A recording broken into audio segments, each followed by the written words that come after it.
welcome to my channel. Welcome back if you're like a familiar face. I guess it'd be like more like I'm the familiar face because I'm consistently here and I don't know all of your faces.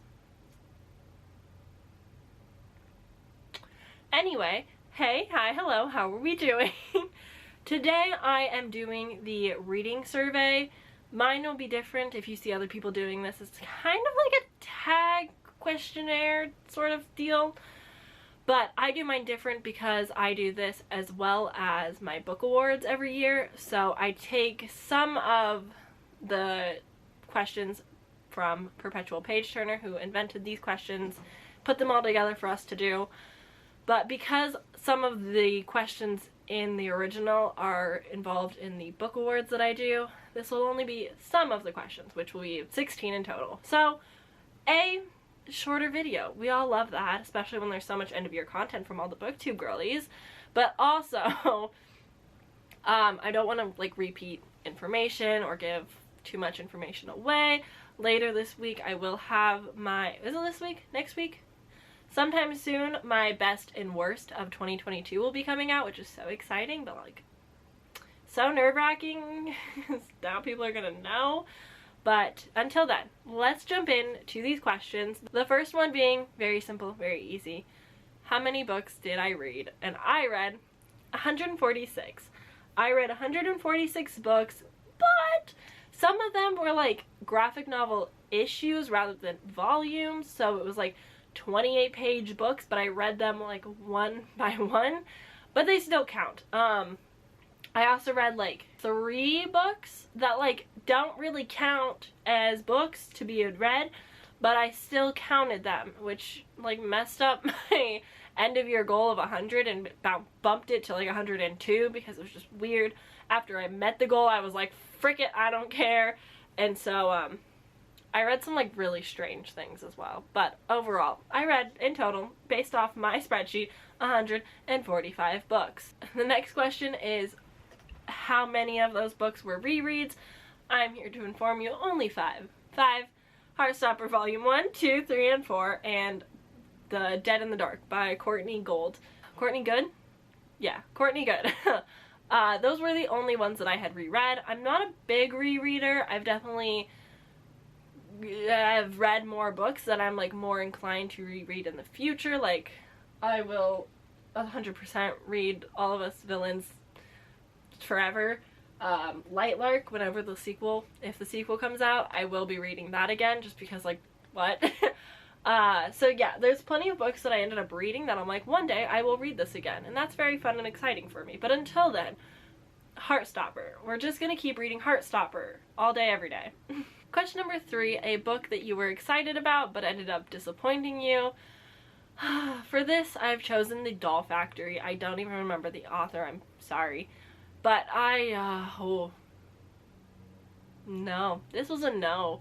This was a big no, actually. This, like, ruined an entire vlog that I was doing, which is so unfortunate, but it'll live forever. And I also just did not like it in the slightest. It put me in a reading slump. It made me like have not good, not positive. It made me sad, okay? I don't know how else to phrase it, but like I just really did not enjoy it. It's not that I don't recommend it, because like it was good. Like objectively, like it was fine. It just was not for me. I couldn't even tell you what the plot was. It was nothing like what I expected it to be. It was not a recommendation that I would personally give, but if it sounds good to you, read it. Like that's how books work. If it sounds like something you would enjoy, I'd say read it. But it just was not something for me, but I was really excited about it, and I thought it was going to be definitely higher up in the ratings than it was. Question number 4, what is the book you push the most people to read? Toshikazu Kawaguchi's Before the Coffee Gets Cold. Any human that posted on their Bookstagram that they were reading it, that they hauled it, that they bought it, whatever, like, I was in their comments like, you need to read it. It's so good. Read it right now. I like screamed from the rooftops at absolutely everybody to read Before the Coffee Gets Cold. A lot of people have. Everyone has enjoyed it, so I feel good recommending that one. The other one would be Heartstopper. I've made a lot of friends, especially like pick it up, and they've enjoyed it, so I'm like, haha, yeah, success, one for me. Yeah, recommending books is like so weird because everybody has different tastes, everybody enjoys different things. I obviously am going to find readers that I align with more than others, but like sometimes you recommend a book that you enjoyed, but you know people aren't gonna like it. Like, you know it's not gonna be like a well-beloved book, but yet you're still like, read it. So yeah, those ones I can successfully say I recommend, and I think you will like it. The vast majority of people will enjoy them. So, oh man. The next question is best book series started. I have an answer, which is The Wrath and the Dawn, because I really enjoyed this. This is written by Renee Audier. I adored it. I have one singular tab for a quote. "You honestly expect me to breathe in a world without air," and I sobbed. I adored it. I loved it. This is so good. I'm furious at myself that I have not read the sequel yet, because when I came off the high of this book, I was a different person. I was a different reader, and I've yet to pick up the sequel. So that would be like a book that I like would recommend to other people. I would say like it is good. It's definitely like a different trope than I'm used to. I really enjoy it. The gremlin in me is saying that one of my favorite series that I started is the Luck series by Jennifer L. Armentrout, which is objectively not good. And I would not really recommend it to people unless like you're a certain type of person, and that type of person is someone that grew up kind of in like the One Direction era of fan fiction. You like that just bad writing because it's so bad it's good. Yeah, that's my gremlin thought. My gremlin thought is the Luck series because alien high school romance. It's so embarrassing, but like I really enjoyed the series. I'm going to continue reading the series. Like that's my like big goal for one of these months, is to finish it because it's rather lengthy. Yeah. The next question, number 6, is favorite new authors. Genuinely, so many. Keelan Patrick Burke, Adrienne Young, Holly Black, Alice Oseman, like so many. Like most of the people that I read, like Margaret Rogerson, I've only read one, but like love their work. So many authors that I adore and need to read so much more from. So many authors I've discovered that I really enjoyed. I read a lot of authors this year. I will have my stats video out not too long after these videos, I think. I think it's gonna go in like this video, book awards, best, worst, stats. I think that's the plan. So you'll find out all about my authors and so on and so forth there. But yeah, I read so many authors that I just absolutely adored and had such a good time with. The next question is best book that I read from a genre I don't typically read. This one was kind of tricky because I read a lot of genres, and if I don't read the genre, then I like don't read it. Does that make any sense? Probably not. Anyway, for this I chose Convenience Store Woman by Sayaka Murata. If that's not her name, I'm incredibly embarrassed. But this was like one of my favorite books of the year. I will spoil that right now. It's so good, and it has no right to be so good. But I absolutely adore this book. It's literary, which I do enjoy the genre. I don't pick it up quite as often, but like I like it. And I love this book. Like, this book took me by a chokehold. I read it in one sitting. I did not expect myself to like it and fall so in love with it. The writing and the character, it was just like so good. It's so good. I don't necessarily recommend it for everybody because you're with a like very specific type of character, which I don't have confirmation but seems pretty autistic coded. And so if you don't want to be in the head of somebody that's like very specific with their routine and their love of working at a convenience store and the mundanity of that, you're not going to enjoy the book, and that's okay. But just like maybe don't pick it up then. Number 8 is most unputdownable book of the year. This question gets me every year. I'm always like, what does that mean?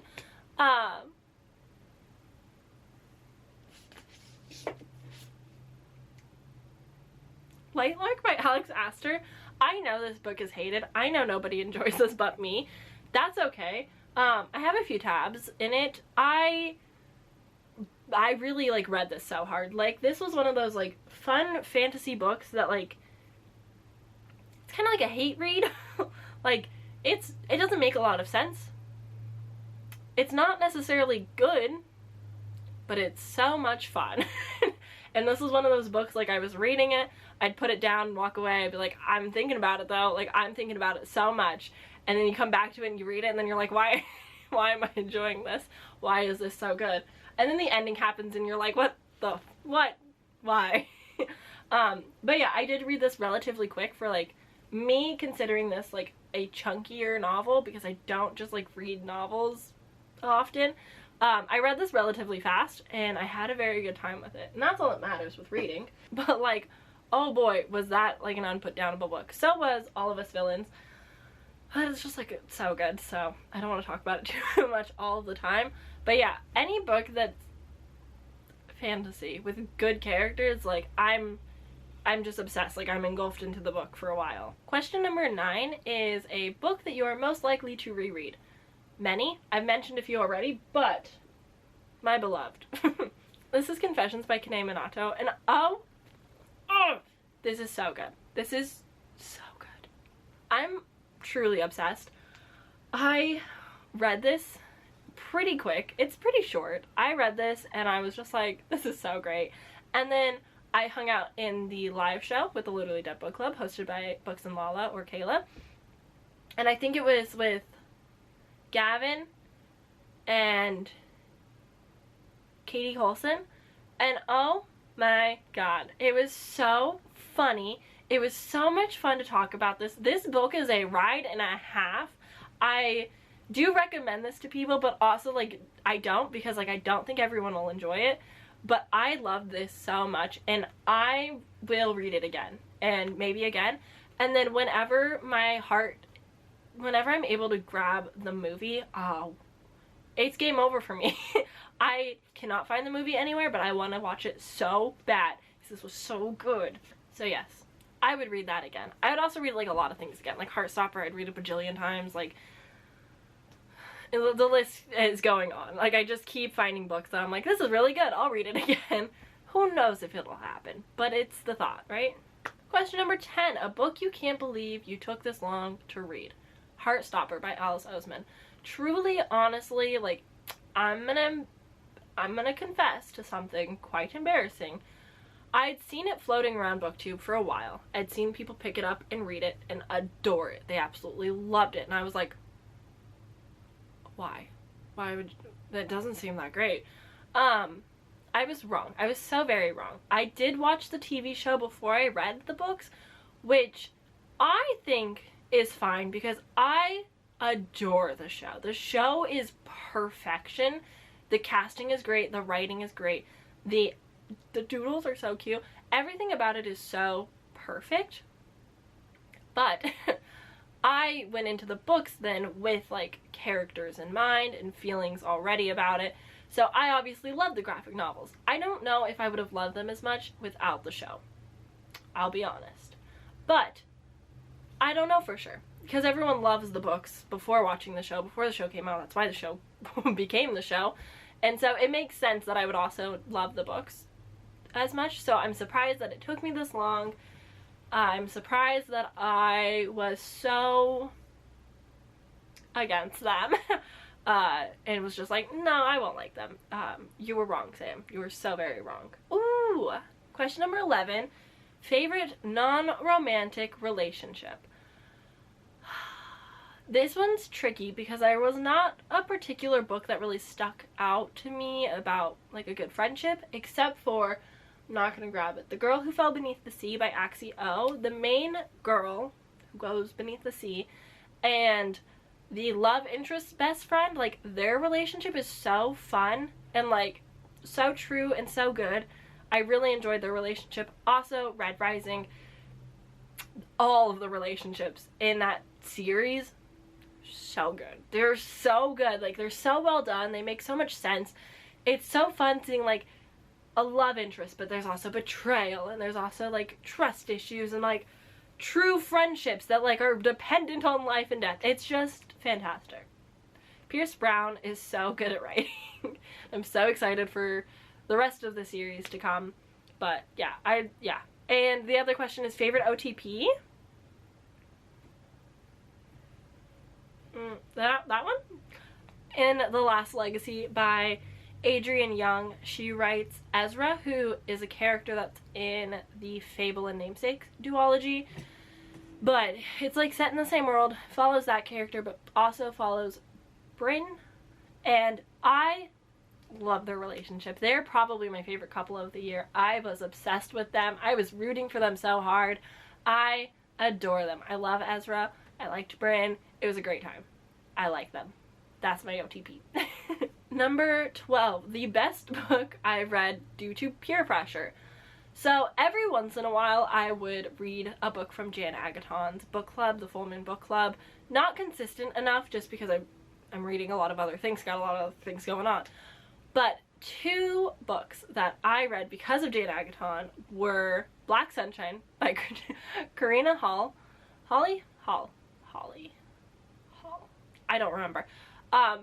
Which, oh my, and The Weight of Blood by Tiffany D. Jackson. Both of these, I binged the audiobook in a single night without sleep whilst my boyfriend was not home for whatever reason. I was home alone and I just decided to pick up these book club books and read them in a singular night with no sleep. And I had a great time with them both. I gave Black Sunshine 4 stars and Tiffany D. Jackson's The Weight of Blood 5 stars. So good, by the way. But I did not expect to like either of these. My track record with Tiffany D. Jackson was not great, and I had no clue what Black Sunshine was, and oh boy was I in for a ride, but I loved it.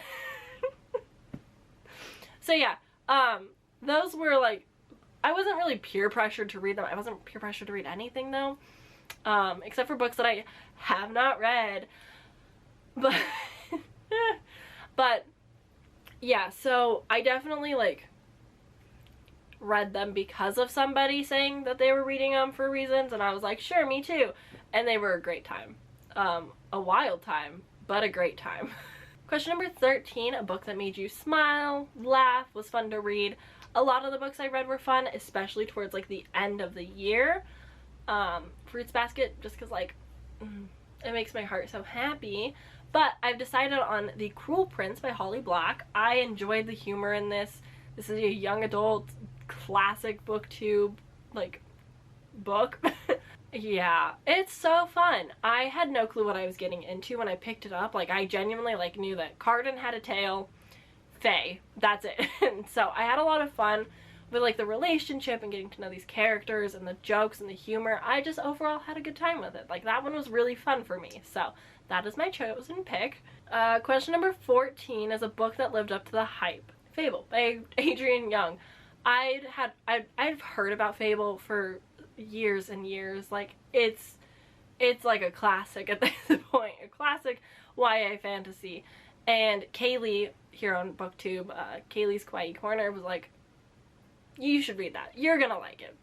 And I did. And so it definitely lived up to hype. A book that didn't live up to hype though, Sheets by Brenna Themmer. I can never get their last name right. I do apologize. This is a middle grade graphic novel, and let me tell you, I did not like it. I didn't love the art style, which always affects a graphic novel to some extent. But I just did not understand like this 12-year-old having the responsibilities of an adult, and like how shitty of a dad her dad was after the loss of their mom. Like, I just really wasn't into it. And like this old man trying to take advantage of a grieving young girl, I didn't like it. I didn't like it. I'm sorry. It just made me feel icky and I didn't enjoy it. I do though enjoy like the ghost perspective of like ghosts go to like the ghosty world and they're given a sheet and like that's like their personality, and like that I thought was really interesting. But like the rest of the laundromat stuff, I was like, why? No. A book that crushed my soul. For this I did go with Golden Sun by Pierce Brown, which is the second book in the Red Rising trilogy, because the ending had me flabbergasted. I sat in bed for like 20 minutes after reading it, just like the whole time. So that was a moment for me in 2022 that I will never forget. It's so bonkers. And it just like grabbed my soul and like threw it on the ground. And then like the start of the third book, which is not spoilers, but like the imagery of Darrow's character looking like a mole rat, I'll never forget that. That like really messed me up. I was like, that's so disturbing. And now hopefully you can relate to that, because now I've described part of it to you, so you're welcome. The final question is the longest and shortest books that I had read. The shortest book I read was An Encore of Roses by S.T. Gibson. This was a like online self-published sequel ending to the what the fuck is it called? A Dowry of Blood? I don't know why I can remember that. A Dowry of Blood, which my heart needed, because I adore the characters in A Dowry of Blood so much. Like, they mean so much to me, like I would die for them. So it was really fun seeing like a sequel version where they come back together. I just really enjoyed that. It was also very short. It's 14 pages. You can find it for free online. I do recommend, if you like A Dowry of Blood, go read An Encore of Roses. The longest book that I read technically was 512 pages, and it was the complete Sabrina Archie comics. I didn't like it. I'm not going to count it because they were comics. They were about this big on my big iPad screen. It was a terrible time all around. I didn't like them. It wasn't fun to read. Yeah, so that technically is the answer. But I'm going to go with Six Crimson Crane by Elizabeth Lim at 464 pages, which was so much better. No, I can't say it was like so much better, but like it was better. No, it was so much better. The Sabrina comics sucked. Anyway, yeah, so I would say that Six Crimson Crane was my longest book. So those are all of the questions. That's everything that I'm going to answer for the book survey. I will leave the blog page from Perpetual Page Turner down below, so you can check out all of the questions in case you maybe want to answer them yourself or do this tag. It's not like really a tag, but like it's kind of a tag. Anyway, that's gonna be it from me. I hope you enjoyed. I will be coming out with my book awards next Tuesday. On a day of which I upload will be my book awards, where I talk about like favorite books or least favorite books or best audiobooks. All that kind of stuff will be in there, and I'm very excited for that. Those are so fun to talk about. But that's it for this, so I will see you very soon in my next video. Give this a thumbs up if you enjoyed. Subscribe down below if you want to see more from me. I post Sunday, Tuesday, Thursday, and Saturdays right now, because I have so much content to blab books about in. So stick around if you want. Hang out with me if you want. I will see you very soon in my next video. I hope you have a great day. Goodbye!